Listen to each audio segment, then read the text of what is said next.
Chapter 7. Everyone can contribute. Thomas Edison had very little formal education as a child, attending school for only a few months.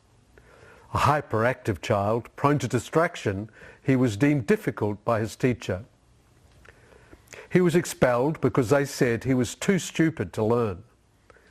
His mother, a retired school teacher, taught him to read and write. At 13, he took a job as a newsboy, selling newspapers and candy on the local railway. He spent his free time trying to invent new technology to solve problems. By the time he died on October the 18th, 1931, he held 1,093 patents, including ones related to his inventions of electric light and power, the phonograph, the telegraph, storage batteries, and the telephone. There was no room available for Thomas in the Western model of education. He did not fit into the model of sit, still, listen and repeat. There was no room available for Thomas in the Western model of education. He did not fit into the model of sit still, listen and repeat. What a tremendous loss to the world if he had not had the drive and the determined help of his mother to overcome these barriers to education. In addition to the barriers explored in the previous chapter, there is another aspect to including everyone in education. For some perhaps, for many, the Western model of education can hinder students from reaching their potential. As I found, sitting still at a desk while a teacher talks is not a helpful environment for those who learn best by doing. As Lisa found, simply listening in order to successfully repeat what the teacher said on an exam may bring results, but doesn't encourage real learning that can be applied to life. A glimpse of a few other stories from past and present illustrate this point. Soichiro Honda quit school in Japan at age 16 and decided to become an apprentice auto mechanic. Through his interest and experience with motors, in 1948 he started Honda Motor Company, making bike motors in a wooden shack. The Fortune 500 index reports that in 2022, Honda is expected to make $6.2 billion US and is ranked number 5 in the transportation industry globally. Jan Koum grew up in Ukraine, moving to the USA with his mother when he was 16. After completing secondary school, he dropped out of college after a short time and worked and traveled through his 20s. In 2009, at age 33, he designed WhatsApp.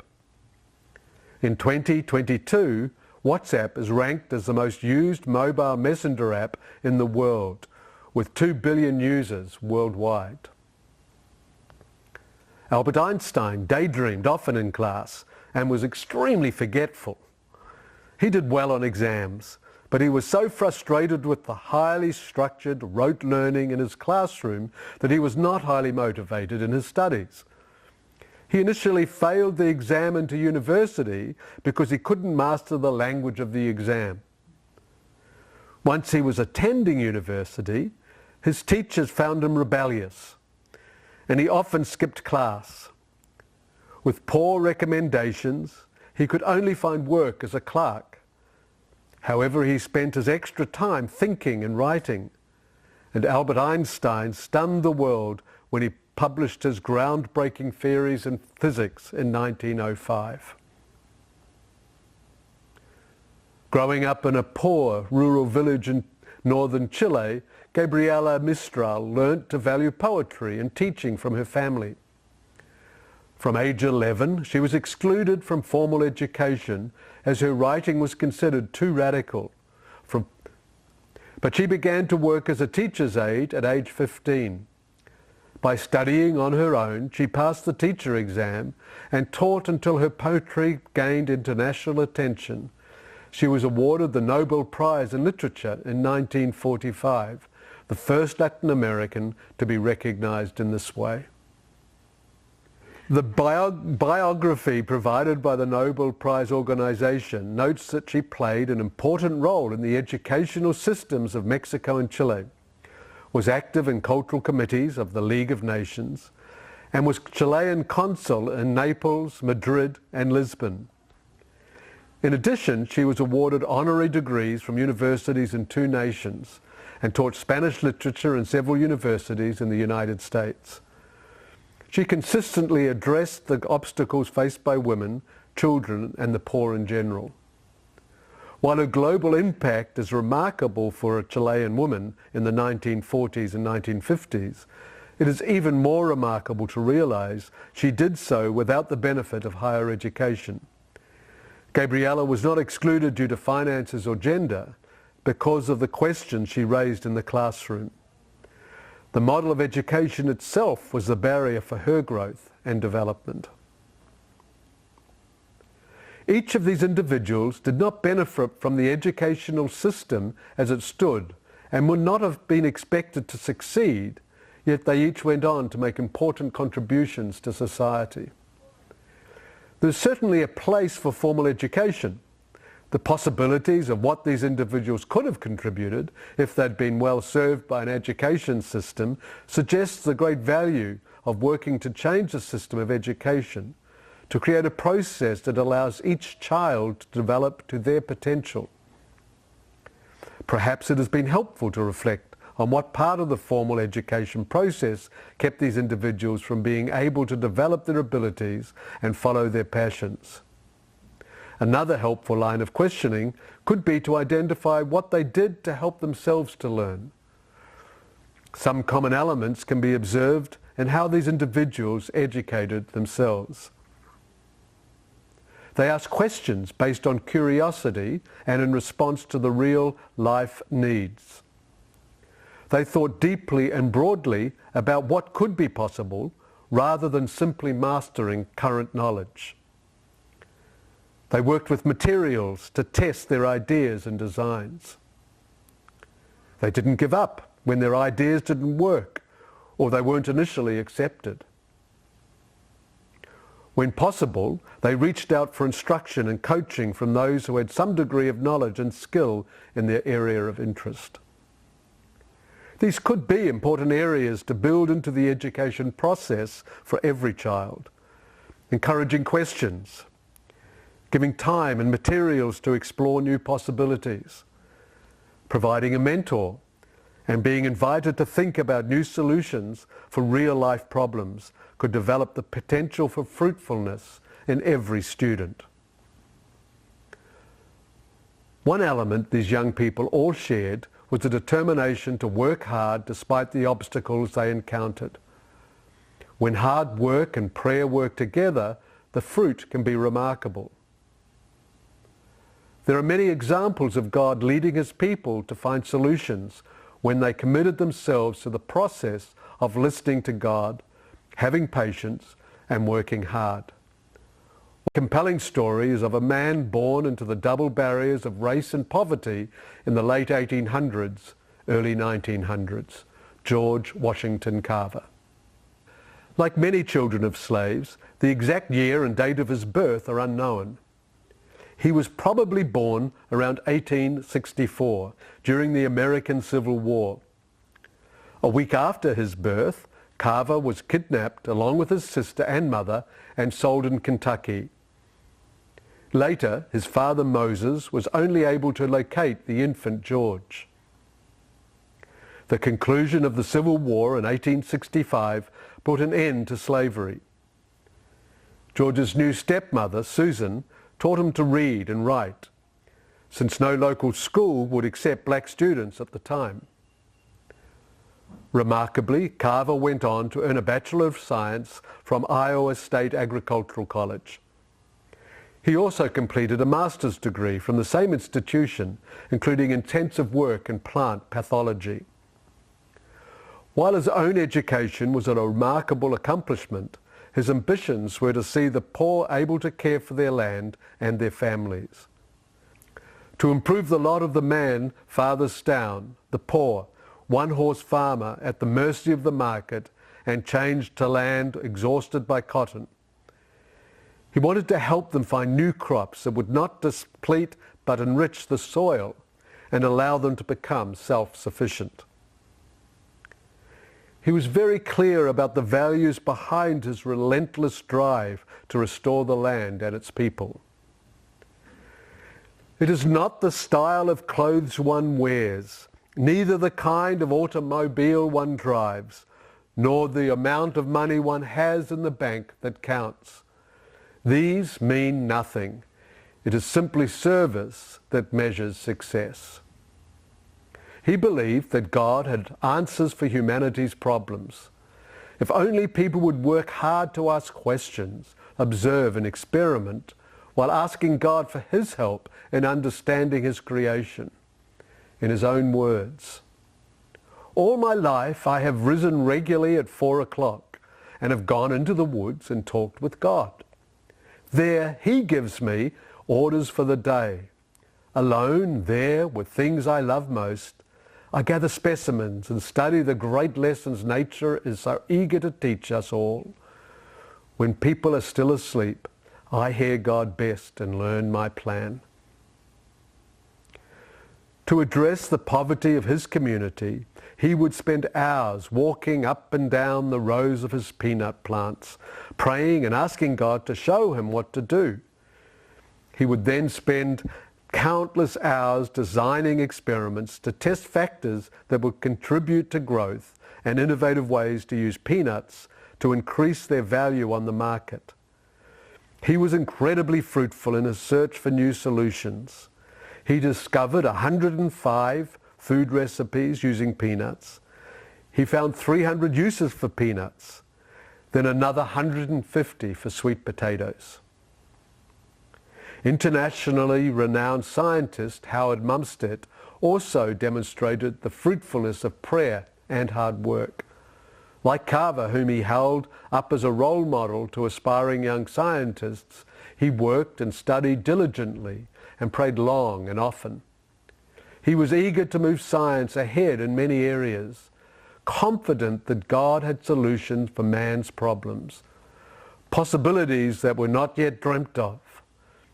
He was known for a wide range of innovations in research and developing new instruments, particularly in analytical chemistry. Biographer John Fever describes Howard as a man who believed in listening to God and in doing his homework. When people would come to him with ideas for innovations that they felt God had revealed to him, he would listen attentively. No matter who they were and what their educational background, to all he would simply reply, "Have you built a model yet? Have you tested it?" This highly educated, brilliant man did not depend on his own knowledge, skills and diligence alone. He knelt in humility before God, often asking for divine help to direct his great intellect towards new applications that would serve others and demonstrate God's wisdom, creativity and power. Hank Voss worked closely with Howard as a grad student. He has gone on to make significant contributions in physics. He remembers, "Howard helped shape my worldview by instilling in me his work ethic of excellence and determination to bring God's wisdom to bear on the questions before him. His actions spoke much louder than any words could." Creating an educational process that allows every student to develop to their best ability is a crucial issue. Another shift in thinking is to recognize that education not only prepares students to contribute as adults, but also encourages students' ability to discover new knowledge and application during the educational process. In the biblical model, students are taught they serve a creative God who communicates with his children. This means that he delights to share not only wisdom, but new knowledge and ideas with them. As Howard Mumstead and George Washington Carver demonstrate, in the biblical model of education, gaining new knowledge comes both by study and revelation from God. In the Bible, God promises that he will be found by anyone who seeks him with a whole heart. Students can learn with confidence and humility that God can and does reveal new knowledge to those who seek him. Everyone can contribute. In many village cultures, children are included in the daily responsibility of family life from a very young age. They are not expected to wait until they know enough to contribute. They are included and contribute to the well-being of the community at whatever level they can. This model of loving family and community relationships is not at all condoning the tragedy of children being exploited for dangerous, exhausting labour at the expense of their health and education. Considering the stories of a few young people illustrates the powerful truth that makes a positive contribution is not limited to those who have spent many years accumulating knowledge. Lisa's son Matt was an active little boy. He was often in trouble in school for moving around, talking and making the class laugh. Rather than trying to suppress his active mind and body, Lisa worked to provide an environment where his restless energy and boundless curiosity were harnessed to learn through activities. He was regularly able to build models, do experiments, act out and create stories, make posters and short videos, and visit and talk with people in the community who were involved in the areas he was studying.